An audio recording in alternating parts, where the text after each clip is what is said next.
Okay, so picture this. The date is Saturday, January 17th, 2026. The place, Melbourne, Australia. Inside the Rod Laver Arena, you've got 15,000 people just packed in so tight. But the air isn't, tense like a match point. It's thick with memory. And then this 44-year-old man walks onto the blue hardcourt. He hasn't played a competitive match since 2022, hasn't been on these grounds since 2020. He leaps for an overhead smash. The silhouette is just, it instantly. The crowd just erupts. The cameras flash. The crowd froze. And just like that, Roger Federer was back. But he wasn't alone, and he is definitely not the same man who left the sport in tears 4 years ago. It really was cinematic, just in every sense of the word. Welcome to the StarScope Report. I'm Jamie, and yeah, usually we're tracking like the latest Hollywood breakup or some viral TikTok scandal. But this week, this is sporting royalty, and the production value was higher than any blockbuster movie I've seen lately. And I'm Jordan. Our mission today is a deep dive into that headline that's just completely taken over YouTube. Federer is bigger. 4 years. Unbelievable. We are breaking down the return of the king to the Happy Slam, the viral sighting of his kids who are, and I cannot stress this enough, all grown up, and the incredibly lucrative, relaxed life of a retired legend. Yeah, and we've combed through everything from the Australian Open's official data sheets to lifestyle features in magazines, even some financial reports. Because to really get this moment, you can't just look at the tennis. You have to look at the business, the family, the whole legacy strategy. So let's start with the event itself. That headline, "The Happy Slam Gets Its Creator Back." It's a great tagline, but it's actually true, right? He coined that phrase years ago. He did, yeah. And it wasn't just some throwaway marketing line. He called it that because Melbourne was just relaxed. Compared to the stiffness of Wimbledon or the chaos of the U.S. Open, the drivers were friendly, the fans were chill. But for the last few years, there's been a ghost in the machine. He retired in 22, but he hadn't been to Melbourne since that 2020 semifinal against Djokovic. And that context is so important. It explains the emotional weight of this weekend. He never got a proper farewell tour there. No wave goodbye on Rod Laver Arena because the knee injuries they cut everything short. So you fast forward to 2026. The tournament's this massive 3-week festival of tennis now. Almost 218,000 fans in the first 6 days alone. But let's be honest, a huge chunk of those people were there for one reason. Oh, absolutely. They were there to see if the ghost still had a forehand. And looking at the reports from the practice session on Friday, the answer was a resounding yes. And this wasn't even the main event. This was just a practice session with Casper Ruud, who's world number 12. And the stadium was packed to the rafters for practice. But here's the detail that, for me, just blew my mind. They played a mock tiebreak. You have Casper Ruud, 27 years old, active pro, top 15 in the world. And you have a 44-year-old Roger Federer, retired for 4 years, and Federer won the tiebreak, 7-2. That score it's ridiculous. It makes no sense. How is that even physically possible? Well, I mean, this gets into the difference between fitness and technique, right? Fitness fades, you lose the cardio, the recovery speed. Sure. But technique, it's permanent. It's like neural pathways. Yeah. The reports described his agility and finesse as just untouched. He was using that one-handed backhand to open up the court, using those little slice drop shots. Because he was just outsmarting him. Exactly. At 44, you can't outrun a 27-year-old, but you can definitely outposition him. He was cutting the point short, economy of motion. There was one moment he missed a shot, and the crowd let out this disappointed, ooh, because even 4 years later, they still expect perfection. But winning 7-2 against a guy who does this for a living, it just shows his game was always about efficiency, not just brute force. And then we get to the opening ceremony, Saturday night. They billed it as the Battle of World Number Ones. It was Federer with Andre Agassi and Barty against Lleyton Hewitt and Pat Rafter. I mean, talk about a dream team. And bringing Agassi into it, that was a very specific choice. Agassi was the elder statesman when Roger was coming up. Now Roger is that guy. The torch has been passed. It really is, a sharing of the stage. And Federer admitted he was a little nervous, which I find that fascinating. It just humanizes him, doesn't it? The guy has 20 majors, but he felt good to rip the Band-Aid off. Yeah. He said it would have been easy to just stay home on the couch, but he needed to come back and face that crowd. And the crowd needed it too. The whole production was through the roof. Crowded House played a 4-song set. But the real story is the media reaction. His press conference drew more journalists than the actual active superstars. More than Carlos Alcaraz, Jannik Sinner, or Aryna Sabalenka. That is a staggering stat. The current world number ones are right there, and the press is flocking to the retired guy. But he used that platform to say something really interesting about the current generation. He said, I feel like anybody in the draw should come here and say, I want to win the Australian Open. It should be totally allowed. I loved that quote. Usually you hear retired legends say, oh, it's so hard now, the young guys have a lot to learn. Yeah. Federer's doing the opposite. He's removing the ceiling, he's validating their ambition, he's basically saying, don't respect the hierarchy, break it. It just solidifies his role as like a mentor to the entire sport. It really does feel like the happy slam is whole again. But this is where the story shifts from a sports comeback to a viral pop culture moment. If seeing Roger back on court gave you goosebumps, just wait until you see who is watching from the sidelines. The internet is losing its mind over the Federer twins, and when you hear where they've been training, you'll realize this dynasty is just getting started. This is the part of the story that made me, like, double-check the calendar. Yeah. Because it just doesn't feel real. Right.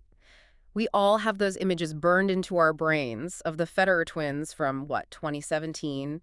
Toddlers, matching white jackets, looking adorable in the player's box. Yeah, eating snacks, looking bored, that's the image. Completely oblivious. Well, time comes for all of us. Myla and Charlene were born in 2009, Leo and Lenny in 2014. That means the girls are now 16 and a half, the boys are 11 and a half.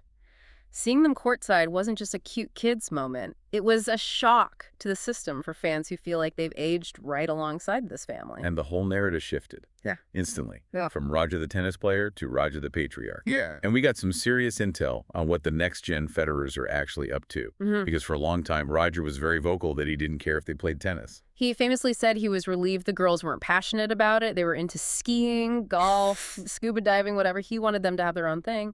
But now, with the boys, the script is flipped. It has. Roger confirmed his son Leo is, quote, starting to show interest in getting serious about tennis. And he used that specific phrase, getting serious. He's training 4 times a week, playing tournaments. Lenny is the creative one, but Leo is locking in. But the real deep dive detail here is where they're training. This isn't just some local club in Switzerland. The reports say the girls have been training at the John McEnroe Academy in New York.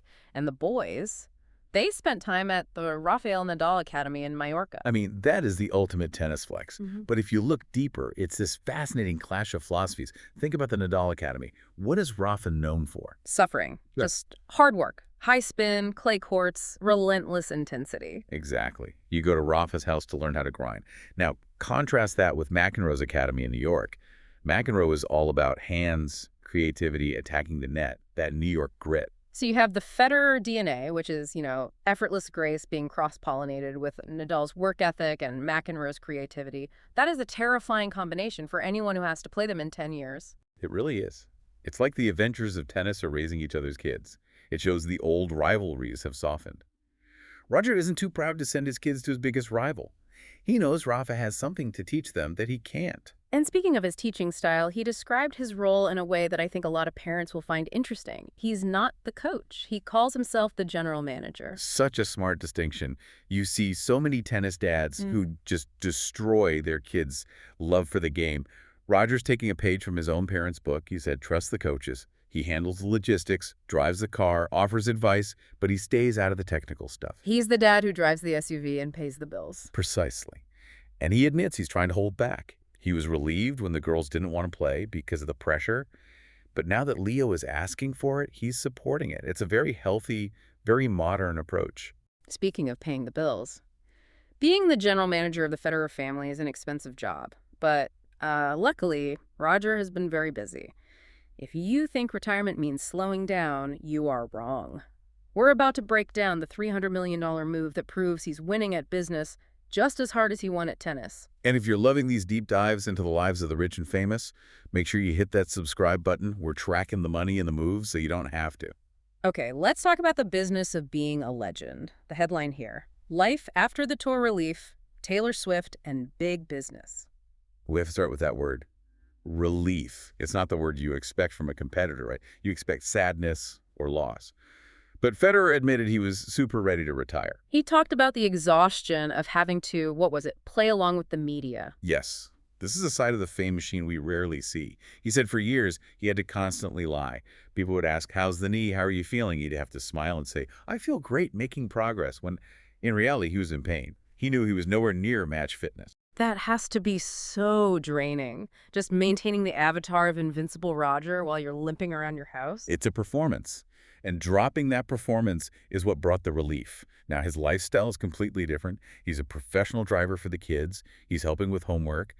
And he is fully embracing the pop culture life he missed out on. We have to mention the concert roster. The family has been seen at Bruce Springsteen twice. Elton John, and yes, the Eras Tour. Roger Federer is a Swiftie. It just paints a picture of someone who's finally exhaling. But don't let the concert photos fool you.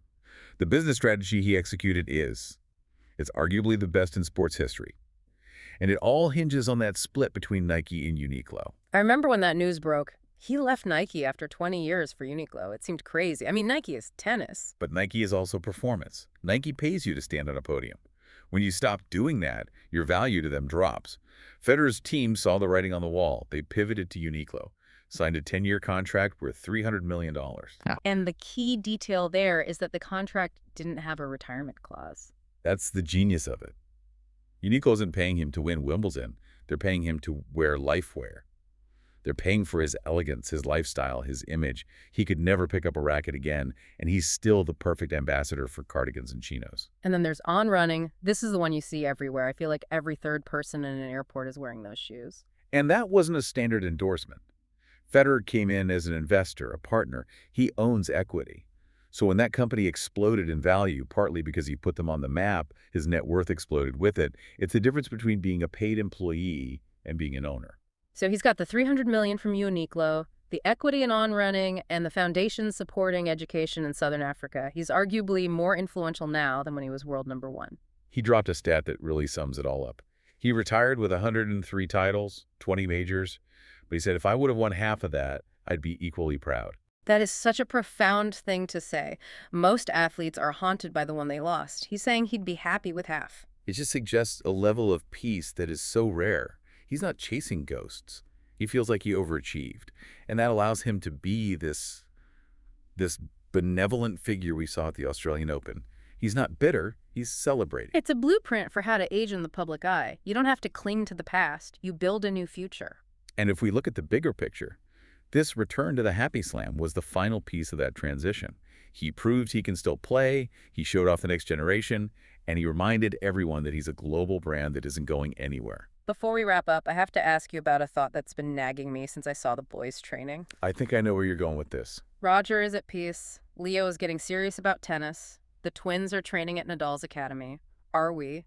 Are we looking at a future where a Federer plays a Nadal in a Grand Slam final in, say, 2035? It is the ultimate provocative thought. The seed has definitely been planted. The DNA is there. The resources are there. The coaching is there. It would be the sequel to end all sequels. I'm not saying it'll happen, but if I were a betting man, I wouldn't bet against the name Federer on a trophy one more time. I'm already stressing about getting tickets for the 2035 French Open. You've been listening to StarScope Report, where we uncover the stories shaping Hollywood, music, and pop culture. Thanks for tuning in. And don't forget to subscribe for more stories that keep the stars shining.